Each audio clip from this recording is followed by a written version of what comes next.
নমস্কার বন্ধুরা, আমি শর্মিষ্ঠা। সবাইকে জানাই শর্মিজ রকমারি ইউটিউব চ্যানেলে স্বাগত। আশা করি সবাই ভালো আছেন, সুস্থ আছেন।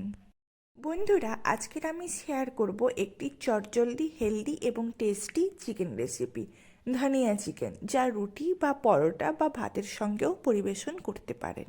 ধানিয়া চিকেন তৈরি করার জন্য ফোড়ন হিসেবে নিয়েছি 3 থেকে 4টি গোটা এলাচ, লবঙ্গ, দারুচিনি এবং 1 আঁটি ধনেপাতা এবং কিছু পুদিনা পাতা, ঝাল অনুযায়ী কাঁচা লঙ্কা, 2টি মাঝারি সাইজের পেঁয়াজ, 1টি গোটা রসুন, 2টো আলু, 1টি গোটা লেবু এবং 1 টিএসপি বাটার এবং 2 টিএসপি আদা বাটা।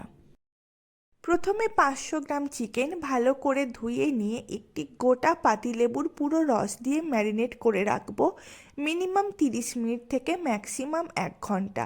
আমি 30 মিনিট রেখেছিলাম। 30 মিনিট সময় হয়ে যাওয়ার পর আবার চিকেন ভালো করে ধুয়ে নিয়ে যোগ করব 1 টিএসপি আদা বাটা, 1 টিএসপি রসুন বাটা, 1 টিএসপি পেঁয়াজ বাটা, 1 টিএসপি অলিভ অয়েল বা সর্ষের তেল এবং 1 টিস্পুন গোলমরিচ। প্রতিটি উপকরণ সহযোগে মাংস ভালো করে মাখিয়ে 1 ঘন্টার জন্য ম্যারিনেট করে রাখব। এরপর গ্যাসে কড়াই বসিয়ে কড়াই গরম করব এবং ধিমে আঁচ দিয়ে দেব গোটা গরম মশলা ফোড়ন। এরপর একটু নেড়ে চেড়ে দিয়ে দেব 1 টিএসপি বাটার, 1 টিএসপি রসুন বাটা, 2 টিএসপি পেঁয়াজ বাটা, 1 টিএসপি আদা বাটা। এগুলো ভালো করে 3 থেকে 4 মিনিট নেড়ে চেড়ে এবার দিয়ে দেব 1 টিস্পুন গরম মশলা গুঁড়ো।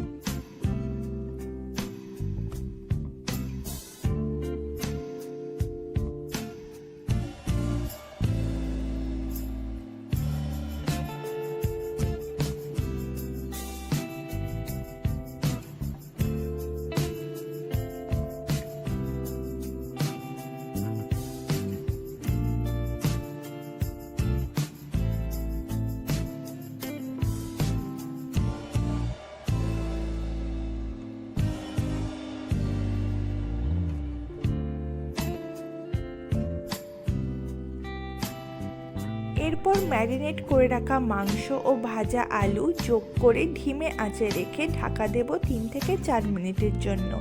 এইভাবে ঢাকা দিয়ে মাংসকে সুসিদ্ধ করতে হবে।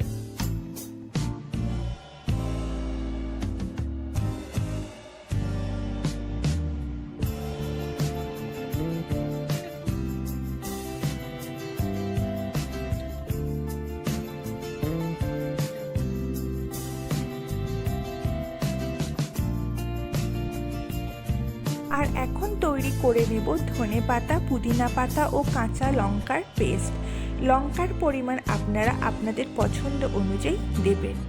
এবার মাংস যখন হাফ সেদ্ধ হয়ে যাবে তখনই দিয়ে দেব স্বাদ মতো নুন এবং পেস্ট করে রাখা ধনেপাতা, পুদিনা পাতা ও কাঁচা লঙ্কার পেস্ট।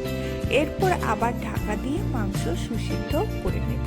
আর আপনারা আপনাদের পছন্দ অনুযায়ী ঝোল রাখবেন। আমি যেহেতু রুটির সঙ্গে পরিবেশন করব তাই বেশি ঝোল রাখলাম না। তো বন্ধুরা, তৈরি আমার ধনিয়া চিকেন, যা আমি রুটির সঙ্গে ট্রাই করব। আপনারাও অবশ্যই ট্রাই করবেন এবং কেমন লাগলো রেসিপিটা তা কিন্তু কমেন্টে জানাতে ভুলবেন না। বন্ধুরা, এই ছিল আজকের আমার ভিডিওর বিষয়বস্তু। ভিডিওটি যদি ভালো লেগে থাকে অবশ্যই একটি লাইক করবেন, কমেন্ট করবেন এবং বন্ধুদের মধ্যে শেয়ার করবেন। আর আমার এই চ্যানেলে যদি নতুন হয়ে থাকেন অবশ্যই কিন্তু বেল আইকনটি প্রেস করে চ্যানেলটি সাবস্ক্রাইব করতে ভুলবেন না। আপনাদের এই একটি করে লাইক, কমেন্ট, শেয়ার এবং সাবস্ক্রিপশানই পারে আমার এই নতুন চ্যানেলটিকে এগিয়ে নিয়ে যেতে। নমস্কার, ভালো থাকবেন।